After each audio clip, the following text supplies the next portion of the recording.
டே 4 of புத்து medicine போட போட சரியாகும்னு பார்த்துட்டா சரியாக மாட்டுது ஃப்ரெண்ட்ஸ். முன்னாடி இருக்கிறதோட சேவை ரொம்ப ரொம்ப நொண்டுது. காலை கீழே வைக்க மாட்டுது, தாங்குது, இறங்கி எடுக்க மாட்டுது, தண்ணியும் குடிக்க மாட்டுது, ஒன்றுமே பண்ண மாட்டுது ஃப்ரெண்ட்ஸ். சேவை வந்து கொஞ்சம் கிரிட்டிக்கல் ஸ்டேஜில் தான் இருக்குது. நம்ம இனிமேல் வந்து இங்கிலீஷ் மெடிசன் தான் ஃப்ரெண்ட்ஸ் போடணும்.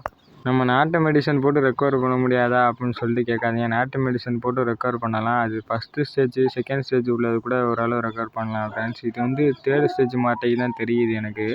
காலே வைக்க முடியல ஃப்ரெண்ட்ஸ். சேவை ரொம்ப நொழுது ஃப்ரெண்ட்ஸ். காலை வைக்க மாட்டுது, இறையும் அந்தளவு எடுக்க மாட்டுது. சேவை மூவ்மெண்ட்டே இல்லை ஃப்ரெண்ட்ஸ். ஸ்லோவாகவே இருக்குது. பார்த்தீங்களா எப்படி தெரியுதுன்னு?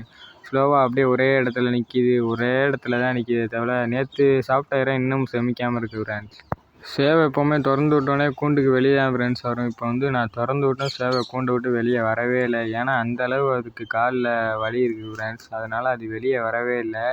எப்போவுமே இறக்காண்டியாவது வரும். இப்போ வந்து நான் என்ன காமிச்சாலும் சேவை வெளியே வரமாட்டுது ஃப்ரெண்ட்ஸ். அந்தளவு வந்து அது காலுக்கு வலிக்குது போல்.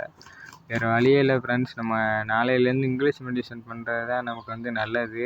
ஏன் நான் அப்படி சொல்கிறேன்னா, ஏற்கனவே வந்து நம்ம சேவை கிரிட்டிக்கல் ஸ்டேஜில் வந்துருச்சு. நம்ம இன்னமும் கிரிட்டிக்கல் ஸ்டேஜில் அதை நம்ம வந்து வர விட்டுறக்கூடாது. சேவை என்ன தான் எடுக்கலைனாலும் தெளிவாக தான் இருக்குது. நம்ம அதை வந்து லோவாக்கிடக்கூடாது. நம்ம வந்து மெடிசன் போடாதுங்கிற ஃப்ரெண்ட்ஸ். என்ன மெடிசன் போடுறோம் அப்படின்னு சொல்லிட்டு நாளைக்கு வீடியோவில் பார்த்து தெரிஞ்சுக்கோங்க ஃப்ரெண்ட்ஸ். மறக்காமல் நம்ம ஐடியை சப்ஸ்கிரைப் பண்ணிடுங்க.